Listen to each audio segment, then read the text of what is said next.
প্রিয় দর্শক এবং শ্রোতা, ২৮ এপ্রিল জাতীয় আইনগত সহায়তা দিবস। এই উপলক্ষে রেডিও সাগরদ্বীপের পরিবেশনায় শুরু হচ্ছে বিশেষ আলাপচারিত অনুষ্ঠান নিরাপদ প্রযুক্তি নিরাপদ জীবন এর ১০ম পর্ব।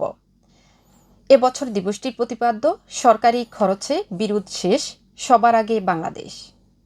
প্রিয় দর্শক এবং শ্রোতা, চলুন আমরা অনুষ্ঠানটি শুরু করি।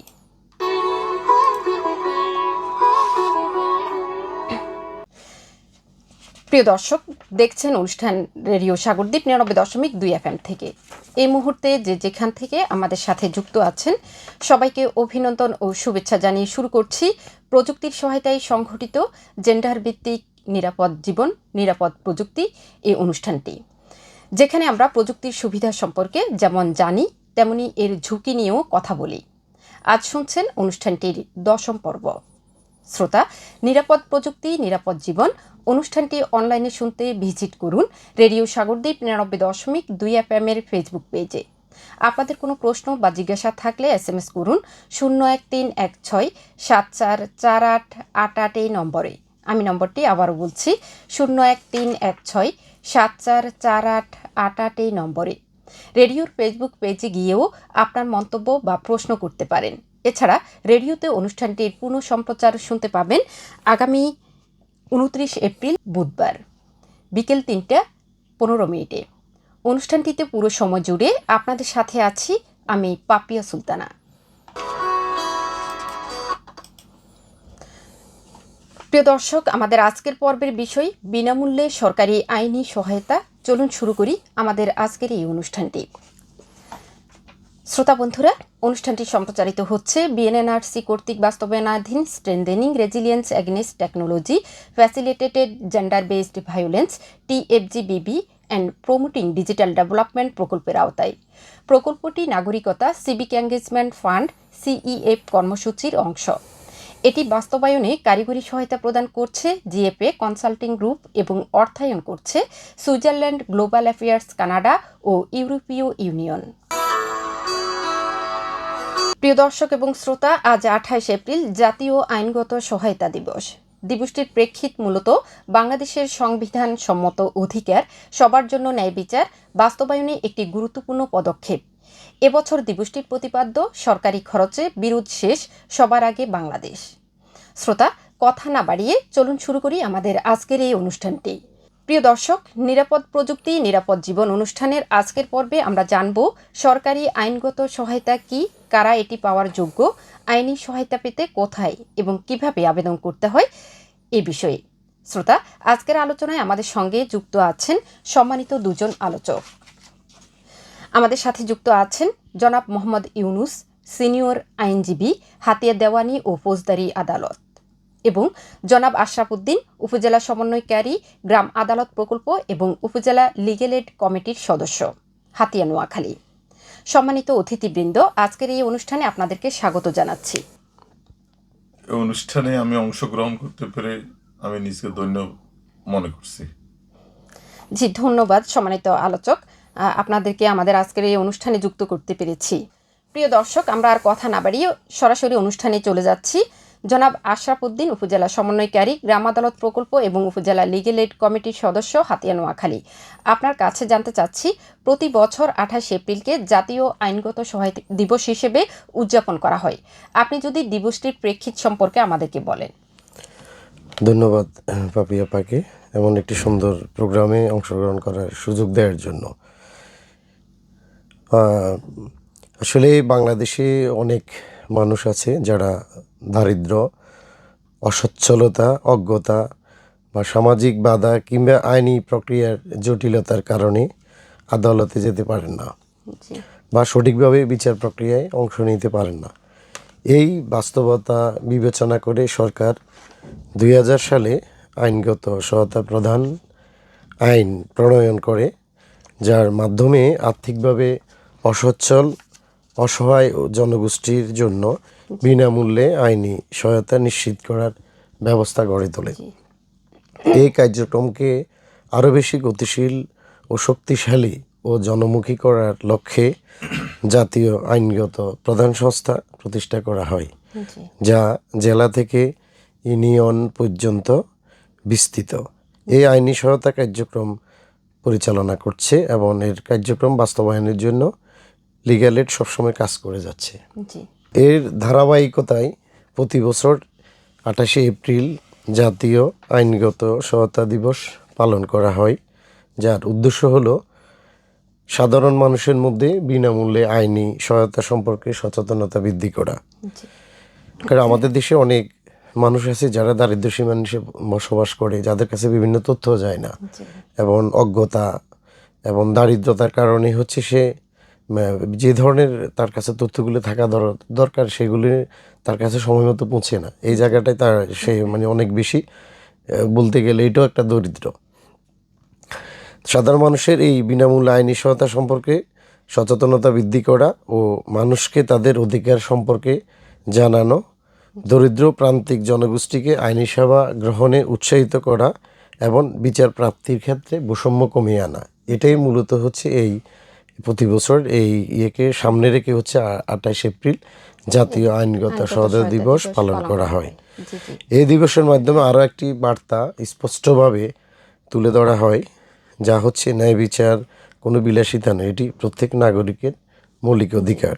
কারণ সমাজে যদি ন্যায় বিচার না হয় তাহলে সমাজে বিশৃঙ্খলা বেড়ে যাবে, মানুষ অন্যায় আরও বেশি উৎসাহিত হবে, ফলে যারা দরিদ্র বা প্রান্তিক জনগোষ্ঠী আছে তাদের জীবন আরও বেশি বিপন্ন হবে। এরই ধারাবাহিকতায় সরকার প্রতি বছর 28শে এপ্রিল জাতীয় আইনগত সহায়তা দিবস পালন করে, যার একটাই উদ্দেশ্য, সেটা হচ্ছে সাধারণ মানুষের মধ্যে বিনামূল্যে যে আইনি সহায়তা আছে সে সম্পর্কে সচেতনতা বৃদ্ধি করা, মানুষকে তাদের অধিকার সম্পর্কে জানানো, দরিদ্র প্রান্তিক জনগোষ্ঠীকে আইনি সেবা গ্রহণে উৎসাহিত করা এবং বিচার প্রাপ্তির ক্ষেত্রে বৈষম্য কমিয়ে আনা। জি এই দিবসের মাধ্যমে একটি বার্তা স্পষ্টভাবে তুলে ধরা হয়, যা হচ্ছে ন্যায় বিচার কোনো বিলাসিতা নয়, এটি প্রত্যেক নাগরিকের মৌলিক অধিকার জি এবং রাষ্ট্র সেই অধিকার নিশ্চিত করতে প্রতিশ্রুতিবদ্ধ। সুতরাং জাতীয় আইনগত সহায়তা দিবস একটি আনুষ্ঠানিকতা নয়, এটি একটি সামাজিক ও ন্যায় ভিত্তিক রাষ্ট্র গঠনের অঙ্গীকারের প্রতিফলন। জি ধন্যবাদ সম্মানিত আলোচক আপনার গুরুত্বপূর্ণ উত্তরের জন্য। আপনাকে আরও একটি বিষয় আমরা প্রশ্ন করছি, সেটি হচ্ছে যে সরকারি আইনগত সহায়তা সম্পর্কে যদি একটু বলেন। ধন্যবাদ প্রাপী আমাকে আরেকটা গুরুত্বপূর্ণ প্রশ্ন করার জন্য।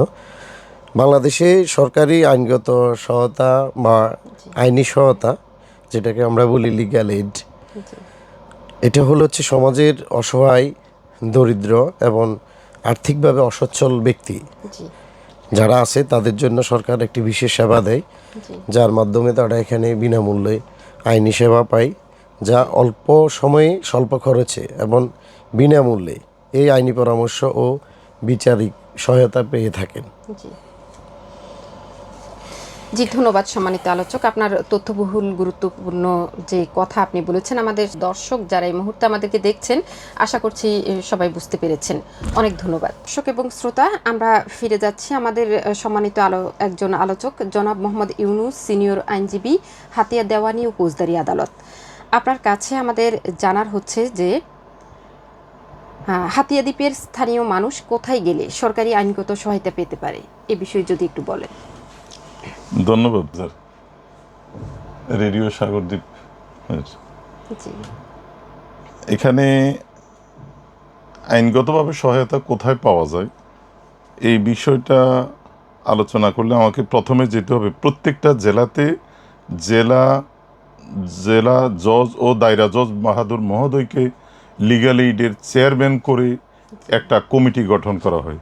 তাই বলা হয় লিগ্যাল এইডের পদাধিকার বলে জেলাতে চেয়ারম্যান হচ্ছেন জেলা জজ ও দায়রা জজ বাহাদুর মহোদয়। তাহার অধীন প্রত্যেকটি উপজেলায় সিভিল জজ আদালতের সিনিয়র সহকারী জজ বাহাদুর হচ্ছেন প্রত্যেকটা থানা ভিত্তিক লিগ্যাল এইড কমিটির চেয়ারম্যান। জি লিগ্যাল এইডের জন্য আবেদন করতে হলে এই দুইটি জায়গায় আবেদন করা যায়, সরাসরি থানা ভিত্তিক সিভিল জজ আদালতের চেম্বারে অথবা তাহার অধীন সেরেস্তাদার অথবা নাজির শাখায় অথবা পেশকার শাখায় গেলে লিগ্যাল এইড পাওয়ার জন্য তাহাদের কাছে বিনামূল্যে ফর্ম আছে।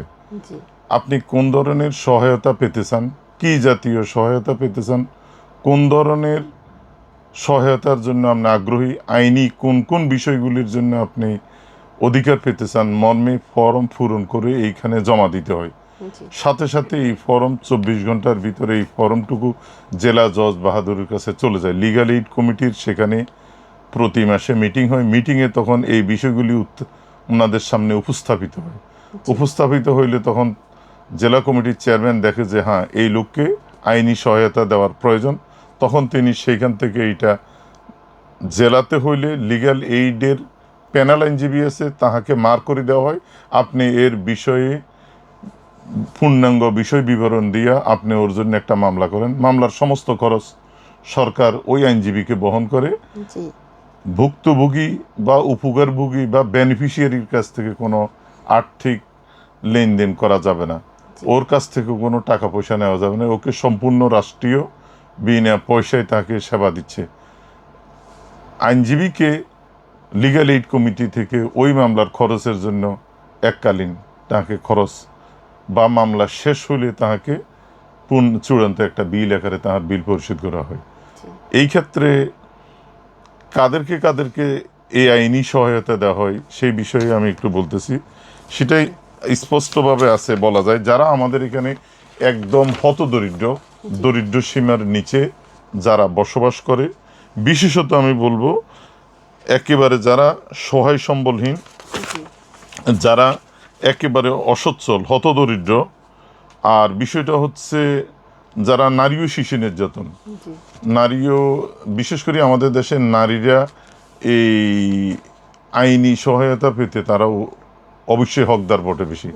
বিশেষ করে দেখা যাচ্ছে যে যারা স্বামী দীর্ঘদিন ফেলে রেখে চলে গেছে, ভরণ পোষণ পাচ্ছে না, তার খোরপোশ দিচ্ছে না, তার দেনমোহর প্রাপ্য সেইটা থেকে পাচ্ছে না, তার সন্তানদের খোরপোশ থেকে বঞ্চিত, এদেরকে বিশেষ করে বেশি বেশিভাবে এদেরকে আইনি সহায়তা দেওয়া হয়। এবং আরও দেখা যাচ্ছে যে স্বামী দীর্ঘদিন ধরে তাকে যৌতুকের টাকার জন্য তাকে শারীরিক নির্যাতন করে সে চলে যাচ্ছে, আরেকটি বিবাহ করে, সে তার অধিকারটুকু ফিরে পাওয়ার জন্য আইনের দ্বারস্থ হতে পারে না, তখন তাকে ওই সংশ্লিষ্ট সিভিল জজ আদালতে এসে ফর্ম সংগ্রহ করে আবেদন করলে তখন দ্রুতগতিতে তাহার আবেদনটুকু মঞ্জুর করা হয়। তাহাকে সম্পূর্ণ রাষ্ট্র তাহার এই আইনগত সেবা সম্পূর্ণভাবে রাষ্ট্র তাকে বিনা পয়সায় সহযোগিতা করে, তার কাছ থেকে কোনো ফি নেওয়া হয় না। এছাড়াও আরও দেখা গেছে যে অল্প বয়স্কা নারী মেয়ে পালিয়ে চলে গেছে বা অপহরণ করে নিয়ে গেছে বা পাচার করা হয়েছে, অভিভাবকেরা তাহার সন্তানকে উদ্ধারের জন্য, দ্রুতগতিতে উদ্ধারের জন্য তখন তারা থানায় গেল, থানায় যাইয়া এই ধরনের সহযোগিতা পাওয়ার জন্য ফর্ম দিয়ে যদি পূরণ করে ওইখানে দেওয়া হয়, থানা কর্তৃপক্ষ 24 ঘন্টা 72 ঘন্টা তাদের সর্বশক্তি প্রযুক্তি ব্যবহার করে ওই ভিকটিমকে ওইখান থেকে উদ্ধার করে। এই ক্ষেত্রে যে পরিমাণ আর্থিক সহযোগিতা দরকার সম্পূর্ণ রাষ্ট্র তাদেরকে, সরকার তাদেরকে বহন করে। আর আমরা একটা দেখি অনেক সময় এই বিনা বিচারে কারাগারে দীর্ঘদিন আটক পড়ে রয়েছে, তার পক্ষে কোনো আইনজীবী নাই, আদালতে লড়ার জন্য তার কোনো ব্যবস্থা নাই, সে যে দীর্ঘদিন বিনা বিচারে আটক হয়ে কারারুদ্ধ আছে, তার পক্ষে একটি জামিনের দরখাস্ত দেওয়ারও কোনো সুযোগ নেই। তেমনিতর ব্যক্তিদের কাছ থেকে ওই সংশ্লিষ্ট জেল সুপারের মাধ্যমে দরখাস্ত গ্রহণ করে লিগ্যাল এইড প্যানেলের জজ স্যারের কাছে যদি একটা ফর্ম পূরণ করে, সাথে সাথে এটা ওই অ্যাপ্লিকেশন তার গ্রহণ করে তাকে আইনি সহায়তা দেওয়া হয়। এটা নতুনভাবে আছে যেটা জায়গা জমি সম্পর্কে নিয়ে দ্বন্দ্ব, জায়গা জমি সম্পর্ক নিয়ে যদি দ্বন্দ্ব হয়, যেমন উত্তরাধিকারী সূত্রে প্রাপ্ত সম্পত্তি, ভাই দ্বন্দ্ব, পারিবারিক অন্যান্য সদস্যদের দ্বন্দ্ব, সেখানে বন্টনের মামলা একটা করার সুযোগ আছে। এই বন্টনের মোকদ্দমাটুকু এই লিগ্যাল এইড কমিটির মাধ্যমে করতে হয়। আবার দেখা গেছে যে হক সভার মামলা, যেটা অগ্রগের মামলা বলে, এই সমস্ত মামলাগুলিও লিগ্যাল এইড কমিটির মাধ্যমে করা হয়। এছাড়াও আরও মামলা আছে, যেমন এই আমরা যেটা বলি এখানে আছে বিবাহ বিচ্ছেদ, দেনমোহর, ভরণ পোষণ, সন্তানের অভিভাবকত্ব, পারিবারিক সহিংসতার মামলা, জি। এই সমস্ত মামলাগুলো, যেমন বিবাহ বিচ্ছেদ, স্বামী স্ত্রীকে তালাক দিয়ে সে আরেকটা বিয়ে করে চলে গেছে, জি। তখন সেই দ্রুতগতিতে যদি বিশেষ করে সেই ফর্মটা পূরণ করে দেয়, সাথে সাথে তার ওই যে বকেয়া দেনমোহর, ভরণ পোষণ, খোরপোষ সংক্রান্ত মামলা করে দ্রুতগতিতে এদেরকে আদালত থেকে বিনা পয়সায় তাদেরকে সহযোগিতা করা হয়। ও দেনমোহর উনি একই কথা আছে, ভরণ পোষণ মানে ওই যে সন্তানদের ভরণ পোষণ, খোরপোষ পাওয়ার জন্য এই ফর্ম পূরণ করে আবেদন করলেই সাথে সাথে তারা এই সহযোগিতা রাষ্ট্র কর্তৃক এটা বহন করে। সন্তানের অভিভাবকত্ব, দেখা গেছে যে সন্তান রেখে চলে গেছে বা সন্তান এই স্ত্রীর কাছে রেখে চলে গেছে, সে আরেকটা বিবাহ করে স্বামী অন্যত্র চলে গেছে, তাহলে সন্তানদের তার তো দেখার কেউ নেই। এই সন্তানদের পক্ষ হয়ে মাতা অভিভাবক সেজে আদালতে ওদের ভরণ পোষণ পাওয়ার জন্য আবেদন করলে আদালত দ্রুত তাহা গ্রহণ করে, ওর খরচ সম্পূর্ণ রাষ্ট্রীয়ভাবে সরকার বহন করে। আবার দেখা গেছে যে এই সমস্ত মামলাগুলো মাননীয় আদালতে চলাকালীন অবস্থায় এই বিরোধটুকু নিষ্পত্তির জন্য একটা পন্থা আছে, এডিআর। জি। এডিআর যেটাকে বলা হয় অল্টারনেটিভ ডিসপিউট রিসলিউশন, অর্থাৎ আদালত তো সমস্ত মামলাগুলো বিচার করবে, আদালত এর বাহিরেও এই এডিআরটা হচ্ছে বিকল্প বিরোধ নিষ্পত্তি। আদালতে চলমান উভয় পক্ষের আইনজীবীকে ডেকে আদালত থেকে একজন তৃতীয় আরেকজন আইনজীবীকে এই নিযুক্ত করে দেয় যে উভয় পক্ষের বিরোধটা নিষ্পত্তি করে একটা রিপোর্ট দেওয়ার জন্য। এডিআর এর মাধ্যমে আমাদের এখানে প্রচুর বিরোধ নিষ্পত্তি করা হয়।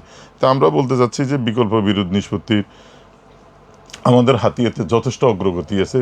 এইগুলি দেখা যায় যে সিভিল জজ আদালত, ম্যাজিস্ট্রেট স্যারের আদালত এবং আইনজীবী টু আইনজীবীরও এই বিষয়গুলো, এডিআর এর মামলাগুলো খুব প্রচুর, এডিআর এর মামলাগুলো হয়, এডিআর এর মামলা নিষ্পত্তির হার খুব বেশি হাতিয়াতে।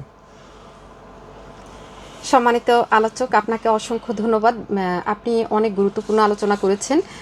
আমরা আপনার কাছে যেই বিষয়গুলো আসলে জানতে চেয়েছি, আপনি অনেক বিস্তারিত আলোচনা করেছেন। এছাড়াও আপনি জেলা লিগ্যাল এইড অফিস থেকে কী ধরনের সরকারি আইনি সেবা প্রদান করা হয় সে বিষয়েও আমাদের শ্রোতা এবং দর্শক যারা দেখছেন এবং শুনছেন তাদেরকে আপনি জানিয়েছেন। অসংখ্য ধন্যবাদ।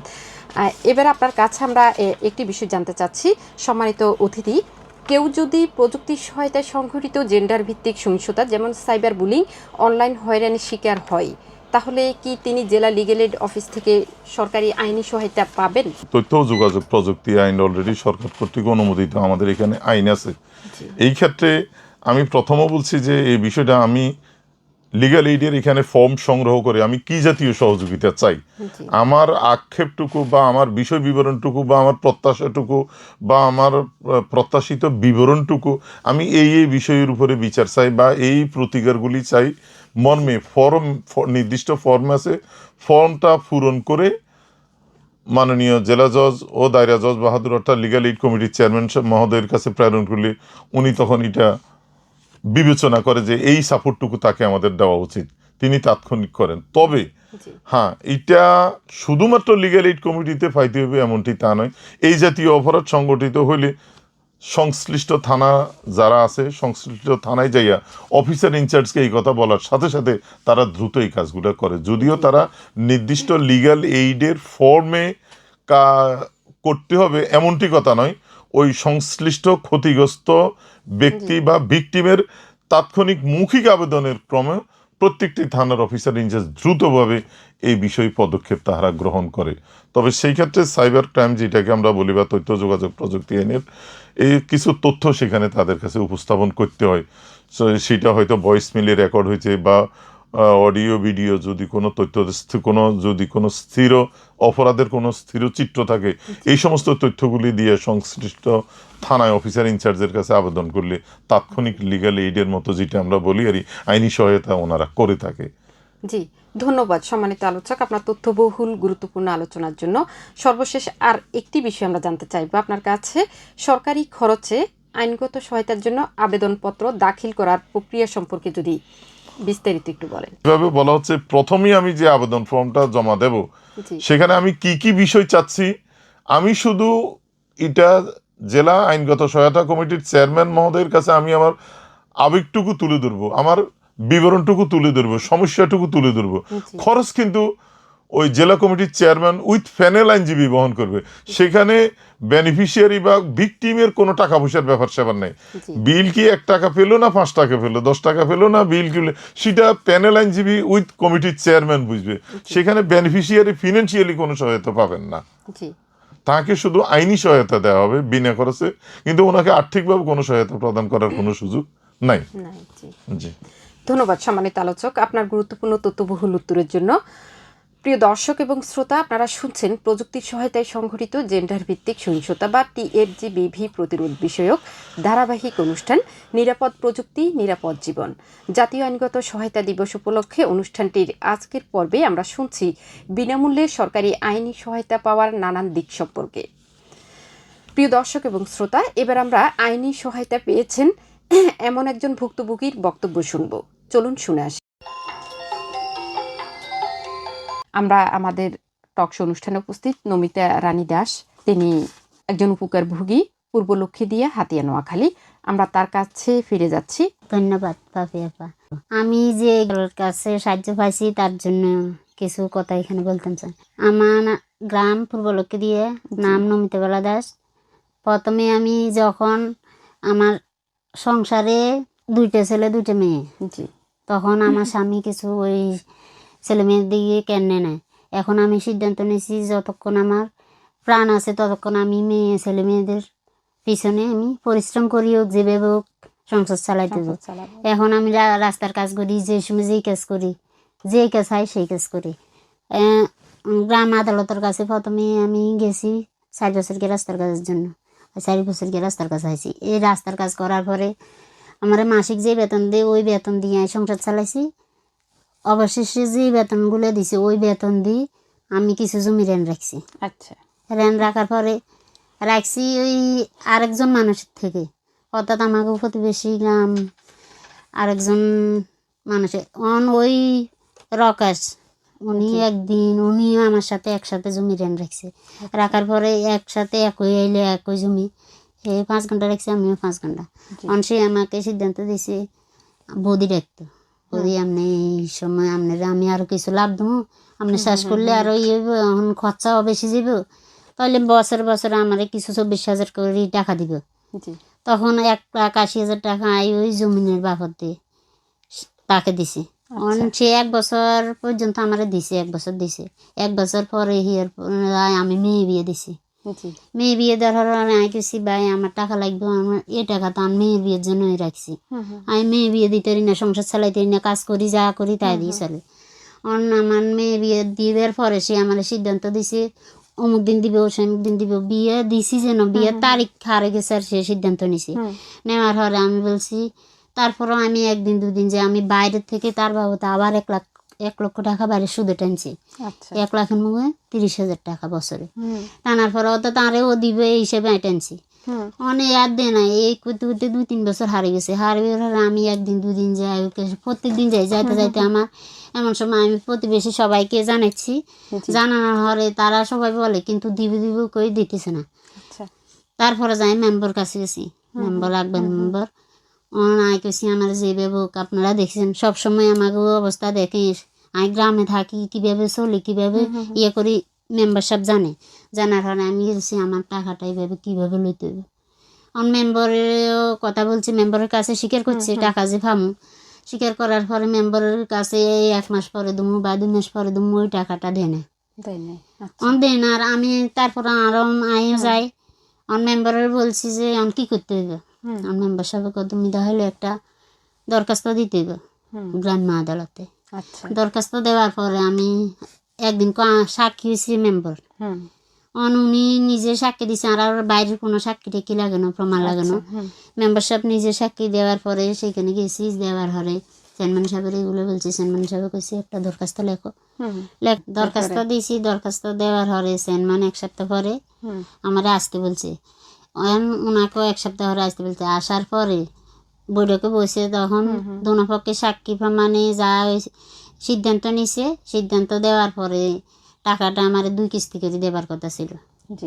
2 কিস্তি করে দেওয়ার পরে সে প্রথম কিস্তিতে টাকা যত টাকা দিবার কথা দিতে পারে না, দিছে 25,000 টাকা। হিয়ার পরে ধরো আর একটু ভাড়া দিছে, বাড়াই দেওয়ার পরে সেই টাকা আবার হিরি দিতে নয়, এর মধ্যে যত তারিখ দৃষ্টি দিবের কথা তাও দেয় না, দেন আর আবার হিরি চেয়ারম্যান সাহেব ওনাকে সৈয়দ বা দোয়াদার দিয়ে ডাকাই আনি আমার ওই আবার বৈঠকে বসে পরে আমি টাকাটা আবার পাইছি এবং সবাই সহযোগিতা করছে, চেয়ারম্যান সাহেব বহুত চেষ্টা করছে আর টাকাটা লই দিছে সবাই মিলে, মেম্বার এবং দোয়াদার চেয়ারম্যান সবাই আমাকে করছে। গ্রাম্য আদালত থেকে আমি এই সেবাটা পাইছি এবং তাকে ধন্যবাদ।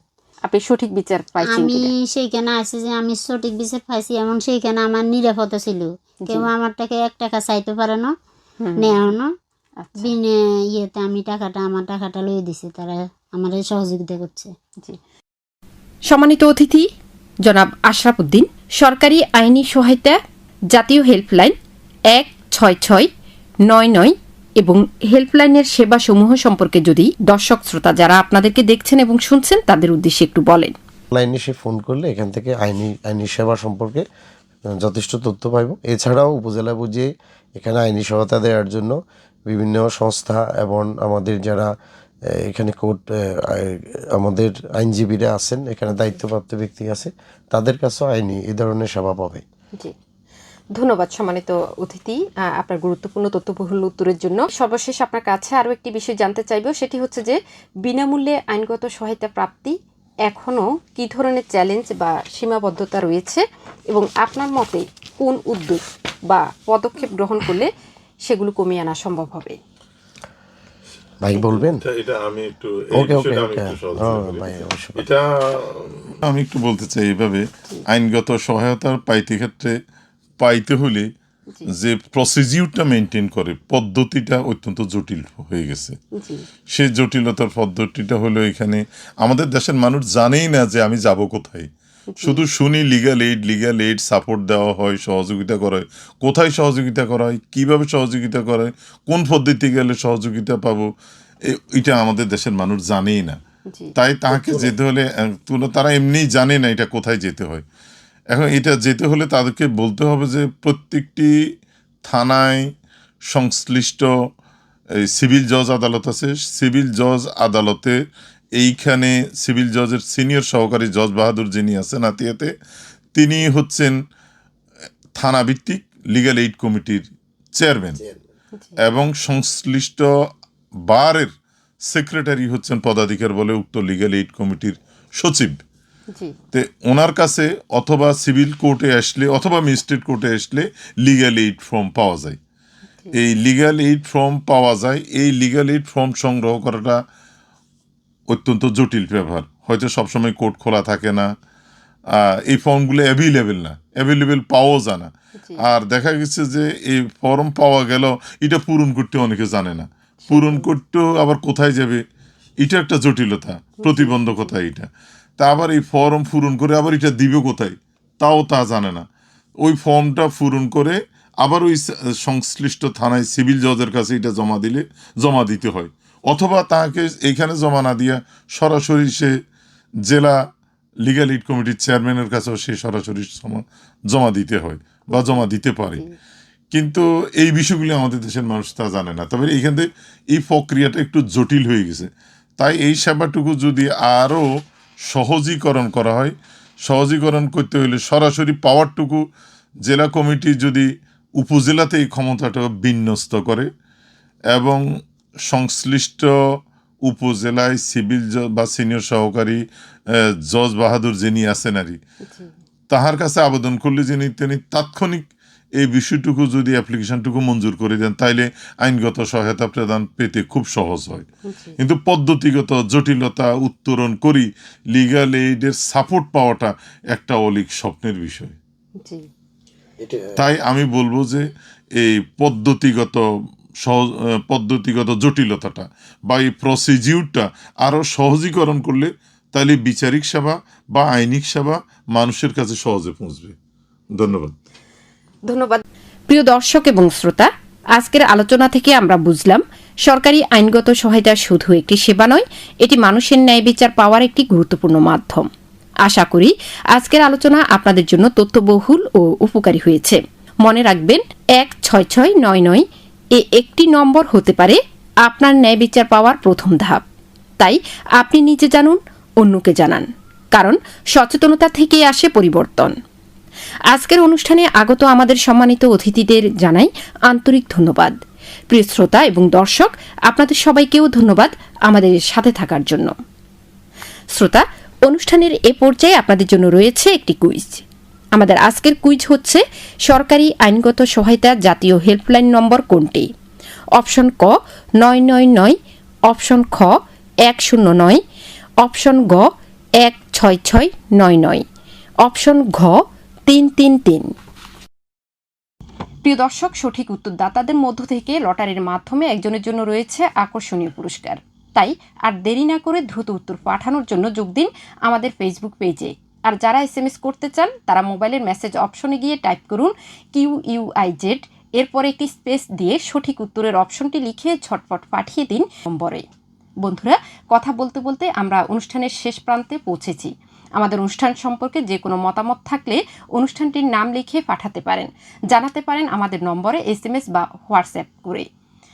অনুষ্ঠানটির আগামী পর্ব শোনার আমন্ত্রণ জানিয়ে শেষ করছি আজকের অনুষ্ঠান। সকলে ভালো থাকুন, সুস্থ থাকুন এবং অনলাইনে নিরাপদ থাকুন। অনুষ্ঠানটি সম্প্রচারিত হচ্ছে বিএনআরসি কর্তৃক বাস্তবায়নাধীন strengthening resilience against technology facilitated gender based violence TFGBV and promoting digital development প্রকল্পের আওতায়। প্রকল্পটি নাগরিকতা সিভিক এঙ্গেজমেন্ট ফান্ড CEF কর্মসূচির অংশ। এটি বাস্তবায়নে কারিগরি সহায়তা প্রদান করছে GFA কনসাল্টিং গ্রুপ এবং অর্থায়ন করছে সুইজারল্যান্ড গ্লোবাল অ্যাফেয়ার্স কানাডা ও ইউরোপীয় ইউনিয়ন। ধন্যবাদ সবাইকে আজকের এই অনুষ্ঠানটি শোনার জন্য।